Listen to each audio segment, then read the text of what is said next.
챕터 6 팽창 밸브에 대해서 살펴보도록 하겠습니다. 팽창 밸브는 고온 고압의 응축기에서 오는 액냉매를 증발기에서 증발하기 쉽도록 저온 저압으로 만들어 주는데, 교촉작용에 의해서 단을 팽창시켜서 저온 저압으로 맞춰서 냉동부하에 변동해서 냉매량을 조절하는 부속기기를 팽창 밸브라고 합니다. 팽창 밸브는 등 엔탈피 변화, 열량의 변화가 없습니다. 냉동기 4대 구성요소, 압축기, 응축기, 팽창 밸브, 증발기 중에서 본 단어는 교촉작용을 행하는 팽창 밸브, 익스펜션 밸브에 대해서 살펴보도록 하겠습니다.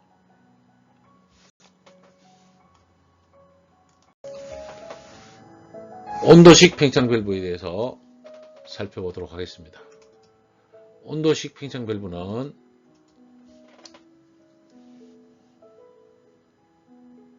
TEV, 온도, 서멀 익스펜션 밸브라고 해서 TEV가 있고, 내부 균합형과 외부 균합형이 있습니다. 내부 균합형, 외부 균합형은 별도로 설명드리도록 하고, 증발기 출구에 감온통을 설치합니다. 증발기 출구에 감온통에서 감지한 과열도가 증가하며 팽창 밸브를 열고, 과열도가 닫히며 팽창 밸브 냉매량을 제어하는 것이 가장 많이 사용되게 됩니다. 온도식 팽창 밸브의 특징은 프레온용 건식 증발기에 가장 많이 사용합니다. 그래서 우리가 가장 많이 보는 게 온도식 자동 팽창 밸브입니다.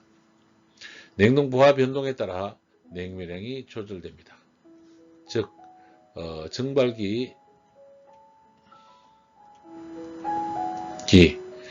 부하가 늘면 압력이 상승하고, 압력이 상승하면 팽창 밸브가 더 많이 열려서 냉매를 더 많이 보내주게 되고, 증발기 압력이 떨어지게 되면 팽창 밸브를 닫아서 냉매량을 줄여서 증발기 자체의 온도와 압력을 조정함으로써 증발 기온을 유지할 수 있습니다. 본체 구조에 따라서 벨로우즈식과 다이아프램식이 있습니다. 이렇게 생긴 것은 벨로우즈식이고요. 다이아프램식은 이렇게 경판을 하나 만들어서 경판이 올라갔다 내려갔다 하게 만드는 식이 다이아프램식이 됩니다. 감온구 충전 방식에 따라서 가스 충전식, 액 충전식, 크로스 충전식이 있습니다. 감온통에 들어간 것이 가스나 액으로 들어가는데, 가스나 액식이라고 하면 요 안에 들어있는 냉동장치의 냉매와 같습니다. R22면 R22 내부 균합형 감온식 팽창 밸브를 사용하고, 액이면 액 감온식 팽창 밸브를 사용합니다. 가스식은 감도가 좋고요, 액은 감도가 좀 떨어지는 단점이 있습니다. 그 다음에 크로스 충전식은 이 들어있는 냉매와 크로스 충전식은 별도로 다른 냉매, 별도 냉매를 충전해서 사용하면 이것은 크로스 충전식이라고 합니다. 팽창 밸브 직전에 전자 밸브, 솔레노이드 밸브를 설치해서 압축기 정지 시에 증발기로 액이 유입되는 것을 방지합니다. 부속 장치에서 나오겠지만 팽창 밸브를 설치하고, 그 다음에 사이드 그래스를 설치하고 액으로 유입하는 거죠. 그래서 냉동기가 정지할 때 이 솔레노이드 베이드 밸브를 오프 시키면 응축기의 압력이 상승하게 됩니다. 응축기가 상승하면 고압 차단 스위치가 압축기를 프레셔 스위치가 압축기를 콤프로 들어가는 전원을 차단해 주게 되는 거죠. 이렇게 정리되는 게 온도식 자동 팽창 밸브입니다. 내부 균합형과 외부 균합형을 살펴보면 내부 균합형, 지금 보이는 그림이 내부 균합형인데요.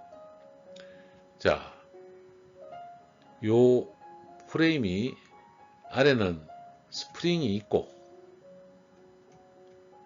스프링이 밀어주는 힘으로 닫아주고 있습니다.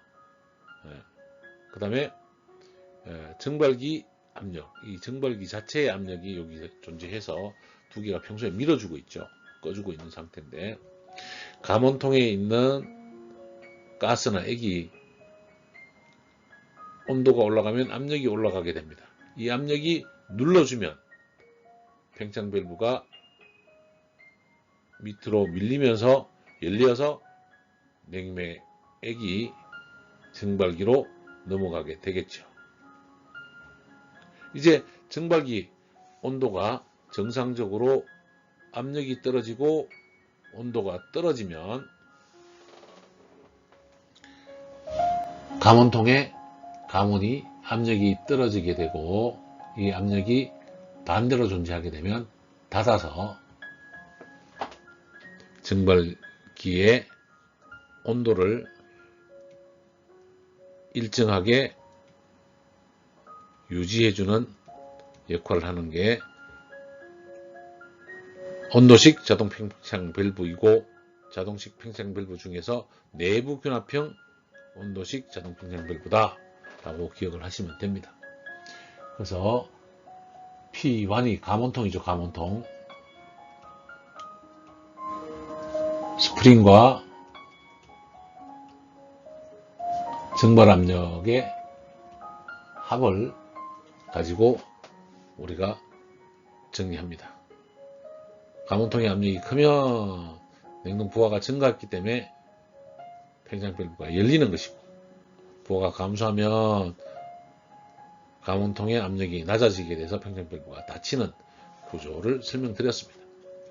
근데 내부 균합형에 문제가 하나 있습니다. 팽창 밸브 똑같이 사용하고 이렇게 증발기를 지나다 보면 실제로 증발기 안에 온도가 마이너스 15도씨로 유지를 하고 있는데 이 냉매에 들어있는 요 냉매가 관을 지나다 보니까 압력이 더 내려가게 됩니다.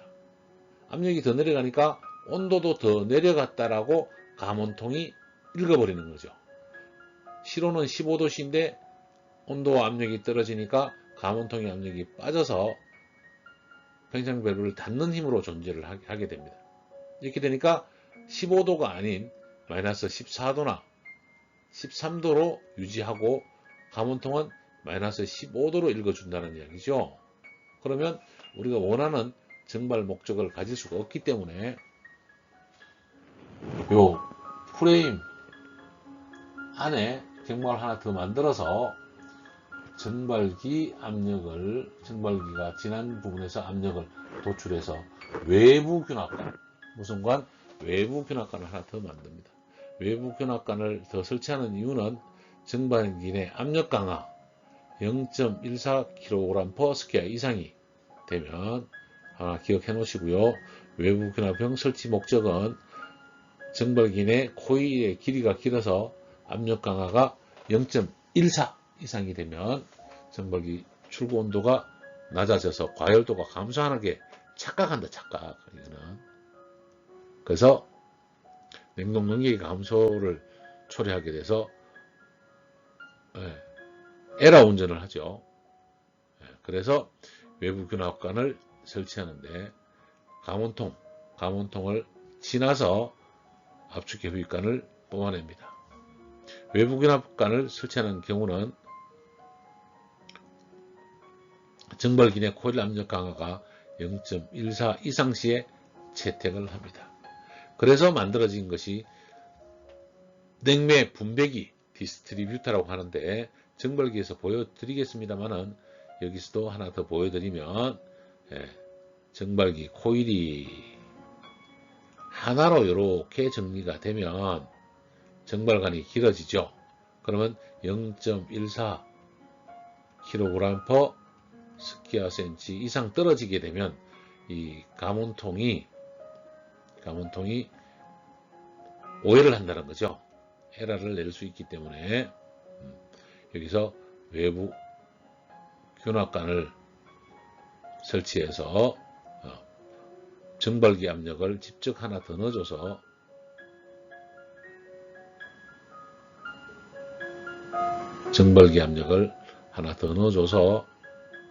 보정을 해주게 되는 겁니다.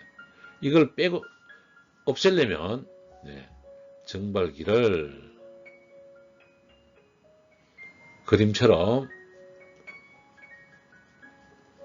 증발기를 길이를 줄여버리는 거죠. 이렇게 분배를 시켜가지고 여기에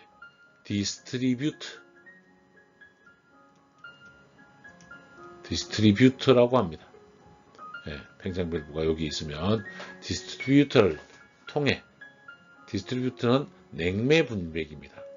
직접 팽창식 증발기 입구에 설치해서 냉매 공급을 균등하게 하고 압력 강화를 줄일 수 있는 방법이죠. 그래서 이렇게 다시 모은 다음에 압축기로 보내주면 실제로는 각 한 개의 증발 길이가 주는 것을 볼 수 있습니다. 디스트리뷰터까지 참고사항으로 설명드렸고, 온도식 자동 팽창 밸브 TEV를 살펴보았습니다. 온도식 자동 팽창 밸브가 가장 많이 쓰이는 밸브이니 여러분은 잘 기억해 주시기 바랍니다. 감원통의 설치 위치에 대해서 살펴보도록 하겠습니다. 감원통은 증발기 출구 쪽 가까이 흡입관과 수평으로 설치한다 라고 표시되어 있는데, 그림으로 보면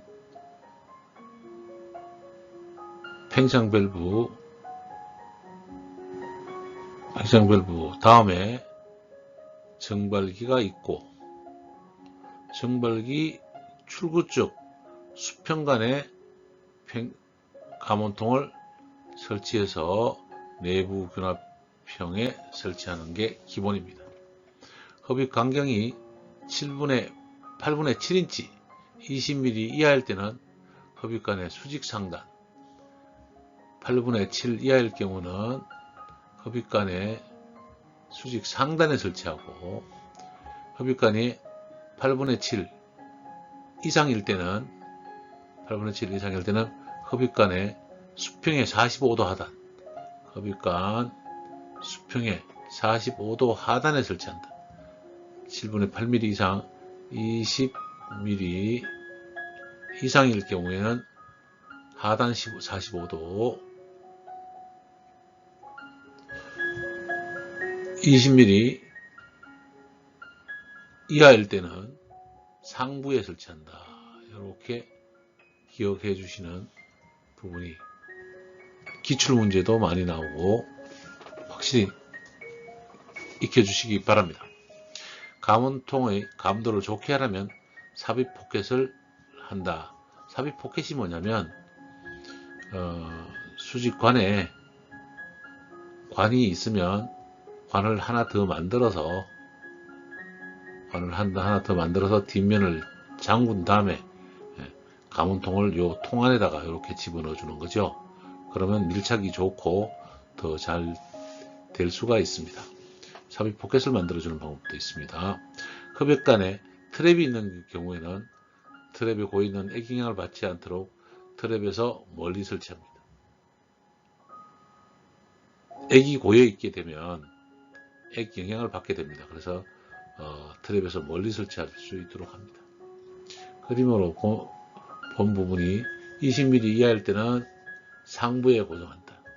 20mm 이상일 경우는 하부 45도에서 고정을 한다라고 기억해 주시면 되고, 온도 자동 팽창 밸브에서 가문통의 부착 위치는 정발기 출구이다. 정발기 출구에 설치한다. 만액식 정발기 사용되는 팽창 밸브는 저압식 플로터 밸브이다. 만액식에 대해서는 다음 장에서 살펴보도록 하겠습니다.